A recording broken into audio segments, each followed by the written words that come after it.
Nathan! The RPG fiends are coming! Find me a way to become stronger! Just get up. We already established last episode that you were gonna do this book. Ow! I can see what's in your head. Skullduggery, skullduggery. Feeling just the pain.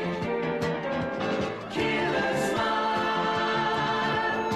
Now I understand. Skullduggery, skullduggery.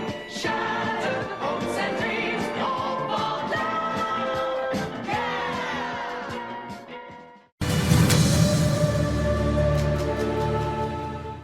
First things first, let's talk about this cover. What the hell am I looking at? Never mind the hugely cumbersome armor, but dude, carrying a shield in the same hand you're carrying a sword and a necklace, I think? I don't think you'll be killing too many monsters like that. Then by the looks of his face, he's either very bored or angry that wasn't the vampire head he wanted. And as always, D&D 3rd edition's fashion, he's surrounded by brown. 3rd edition! I already made this joke!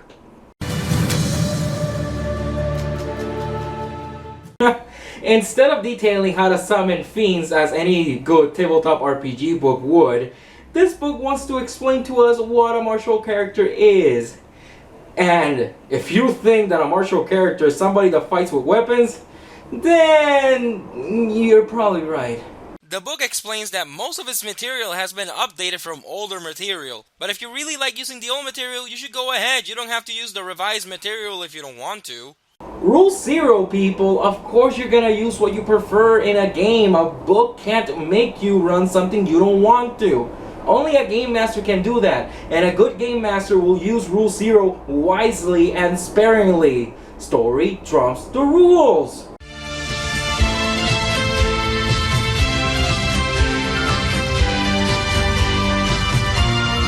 What in the 9 hells of Batur are you doing? That episode's next week.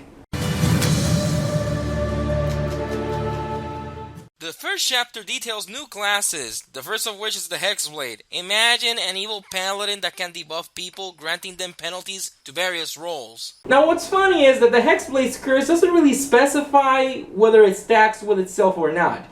I know you can make an argument that since it's the same type of penalty, even from different Hexblades, the penalty would stack.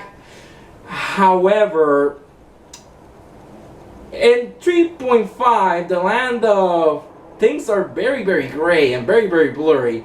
I've actually been in games where there have been 3 different Hexblades and the enemy ended up with a negative 14 or 16 to all the rolls. The poor bastards never stood a chance. The next class is the Samurai, who is adept at fighting with the wakizashi and katana, and dealing more damage when he screams. Here I see the issue a lot of people had with 3.5 and 3rd edition.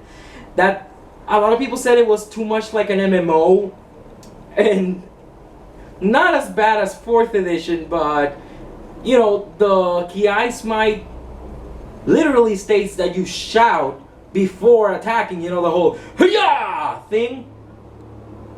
And it makes sense that you deal more damage when you do that within the context of a samurai, because screaming before attacking actually lets you release a lot of pent-up, you know, stress, and it lets you hit harder. However, the fact that you can do it a couple of times per day seems too MMORPG-ish.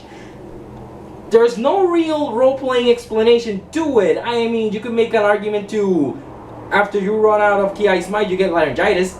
The last class is a Swashbuckler, and this guy basically makes the Duelist Prestige class from the Dungeon Master's Guide completely obsolete. It basically has everything the Prestige class has, and then some. The chapter ends detailing a Barbarian Paladin and Barbarian Ranger. They lose their spellcasting in lieu of additional abilities. If the Swashbuckler and Samurai as presented here aren't your cup of tea, it's fine. Because Pathfinder actually remade them and put them in other books, and they are really well made. The Hexblade, however, got the short end of the stick, being reduced to an archetype for the Magus. He gets witch hexes every couple of levels, and that's really it. However, me liking the Hexblade a lot, I did remake the Hexblade for Pathfinder, and you can find it in my webpage completely free, so check that one out. This little book hosts over 30 different prestige classes, but to go in depth through all of them, we'd be here until next month. But there are a couple of prestige classes of note. When it comes to the dervish, think of a dancing barbarian, although that's not really what's of note. What's of note here is the description. Check this out. If a dervish wields a slashing weapon while in a dervish dance, he gains a bonus on her attack and damage rolls. Next paragraph. A dervish may only perform a dervish dance while wielding a slashing weapon. Do you notice the problem there? You're telling me if he wields a slashing weapon while doing a dervish dance, he gets a bonus to damage and attack. But he may only do a dervish dance if he has a slashing weapon. That's like telling me the barbarian can only go into rage while he's conscious. Yes, you idiot. Or telling me Smite Evil only affects evil creatures. Duh! This thing right here is letting all the players know what Munchkins talk about. You know, the broken things in D&D. Don't allow it. I'm serious, this thing kills entire campaigns. Sure, you get a hefty strength bonus, but at the end of the day, if you take 1 point of damage, you have to roll or go into a frenzy. And sure, the dice challenge might be low, but once exists, and if you get a 1, it's an automatic failure. The biggest problem of the Frenzied Berserker is, if there are no hostiles around, you're gonna attack the nearest creature near you. So, if there are no enemies, you're attacking your party members. And with those hefty strength bonuses, and the fact that you don't die until your frenzy is over, yeah, that's one of the abilities they get. They just don't die until their frenzy is over. You will kill all your party members. Either they kill you, or you kill them, and that's the end of the campaign. Sure, if they kill you, you just make a new character and stop picking Frenzied Berserkers. But if you kill them, the adventure's over. What were they thinking when they made this? This next one is probably my favorite prestige class in all of D&D 3rd edition, the Occult Slayer. These guys specialize in dealing with spellcasters, dealing more damage to them and even reflecting spells back at them. Yeah, that's what I need. I need to become an Occult Slayer. That would help me beat Orcus. But first, I must meet the prerequisites. Every shot show a little improvement. To show it all would take too long. That's called a montage. Girl, we want a montage. In anything if you want to go. From just a beginner to a pro, you need a montage. Even Rocky had a montage.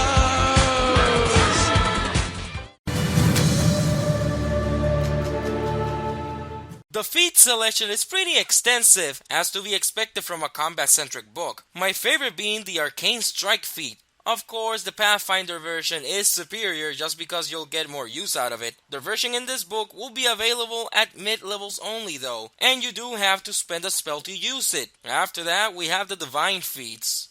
It's at that point that things get, it's so good, why not take it? Specifically Paladins, because you don't use your turning attempts that much anyways, unless you're a specialized cleric that does that. I mean, you're turning in things you're not gonna use for more damage, more HP, more defense. Why not take it? It's as if I told you you get to defend yourself with either a spoon or armor. Which one would you prefer? Then we have the tactical feats, which tend to be a bit more technical and wordy, but it grants character 3 different tactical maneuvers during combat. And then there are the weapon style feats, which rely heavily on the weapons you are wielding at the moment. And here in the magic section, you can really tell they know who their target audience is. Because, you know, usually in these books, they're riddled with a lot of new spells, but since this is Complete Warrior, it only has 8 new spells. That's it. No more. So, you know, spellcasters, you are not wanted here. Of course, there's always gonna be new options even for the spellcasters. Guardian Familiars grant a small boon to their masters, though they are on the expensive side, but these guys are totally worth it, granting a little bit more damage and a little bit more AC. Of course, they're nothing compared to the Gate Guardian Yugi. This chapter details different warfare tactics that characters can use. It gives ideas on how to run different martial-focused campaigns, such as the Mercenary game. This is kind of silly though. You can't really expect to explain people how to run a mercenary game, because if you think about it, most games players are murder hobos, which basically translates into mercenaries anyways. You know, they're swords for hire, they don't have houses, they just want to go into the dungeon, kill things, and then take money. What for? To get more items. They never buy houses. Kind of redundant here as well. I mean, why explain to players what a mercenary campaign is anyways, since most games players are mercenaries anyways, though we usually use the term murder hobos. Why? Because they don't have houses, they get riches and riches and riches and riches. How? Just going into a lot of dungeons, they kill things, they get more riches. What for? To get more items to go into the deeper dungeons and kill more things. What for? To get even more treasures, to get more items, to go into deeper dungeons, to kill more things. And they never once think, let me buy a house, let me have a family. No, I just want to kill the dragon, get more treasure, get a bigger weapon, and never do any role-playing decisions. And of course you know I do love tables, and this chapter has a very nifty table detailing missions, complication for the missions, and support characters could get during the mission. Alright, let's see what mission you're going on. Alright? Attack enemy command structures, such as HQ, offices, or communication. Alright, you're on your way to destroy the central HQ of an enemy. But the complication is the PC is caught in crossfire between friendly and enemy units. So you're on the way to the HQ to destroy it, but your allies start attacking the enemies up front, and the enemies are starting attacking them. So you get caught in the crossfire, but you do get some type of support in the shape of air extraction. Air extraction. Alright, so here's how the... Actually, this can be a whole session if you want to do that. You are sent to the HQ of the enemy to destroy it. Once you get there, some other allies come in to attack the enemies. The enemies come out, you get caught in the crossfire, and since there's air extraction, Gandalf summons the eagles, and the eagles get you out of there. Cause, you know, that's what Gandalf does, always get the eagles. Yay, eagles! Then we have different sporting combat examples like jousting, archery contests, and gladiatorial combat. Quickly then we have new magic items, a part detailing how to run the warrior campaign, telling you to be careful with your hit points. Be careful with your hit points? Really? I mean, it's a tabletop role-playing game. All you're doing is taking care of your hit points. It could be a story-heavy campaign, and the players are still gonna find a way to get damage dealt to them by somehow, either if it's pissing off a guard or pissing off a dragon, because they usually do that anyways, or jumping from a 10-story building. Why would they do that? All they had to do was ask the damn guards. So yes, players are always gonna take care of their hit points because they're nasty little munchkin murder hobos that all they know how to do, even if it's a story-driven campaign, is ask for the biggest sword they have, just in case, oh, you never know, we might run into combat, even though you tell them it's not a combat game. There are examples on different warrior organizations to your heart's content, a lot of which have to do with the prestige classes presented in this book. And of course, a pantheon filled with new warrior gods for warriors, so if you haven't had your fill with warriors, there are warrior gods as well. And of course, details on creating epic level warriors. And epic levels are just another headache. Why would you want to go over level 20? What do you have to prove to yourself? What do you have to fight about level 20? You want to go kill a god? That's fine. You know what? Play a different game at that point.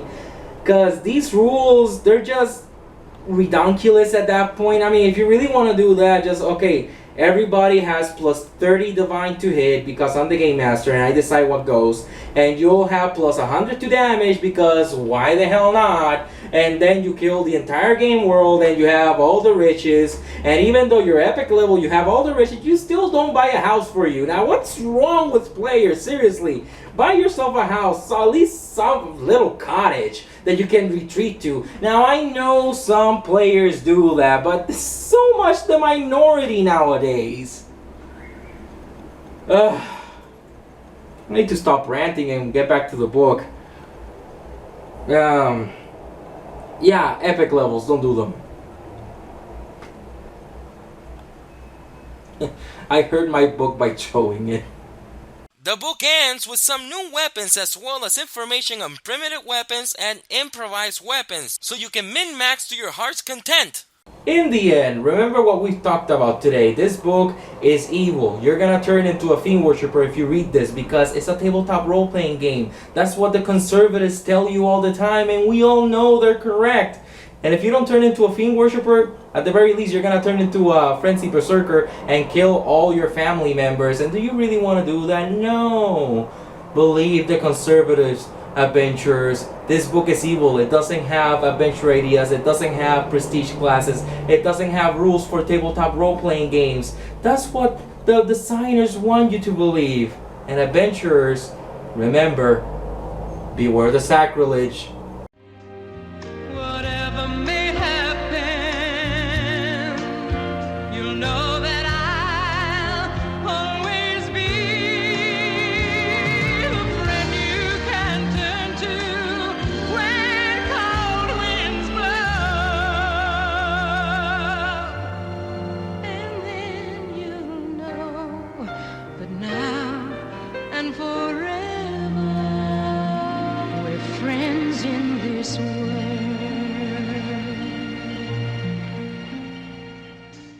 Alright, concentrating on D&D is not giving me anything. I need something a little bit more exotic.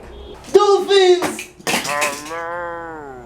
Elephants! I can name animals too. You need dolphins! Check out this book!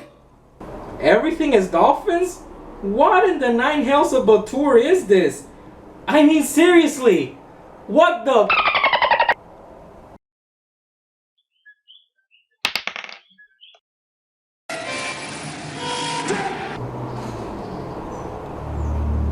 Wanna see something scary?